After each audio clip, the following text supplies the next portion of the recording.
Afrikaans, my taal, my trots. En net soos op hierdie stadium, my tande.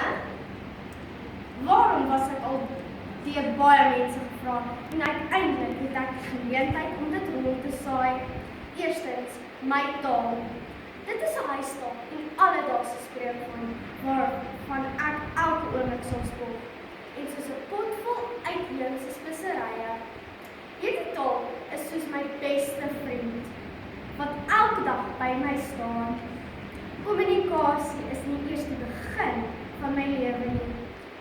Dit was net om 'n woordjie of twee uit te skree en mense te laat verstaan dat ek my taal liefhet. Tweedens is daar nie verniet Afrikaanse kos vir my geskep om my mond op te stop en net 'n breë glimlag te laat skyn nie. En so ook my kultuur van alliterasie, repetisie en allerhande taalvorme aandui.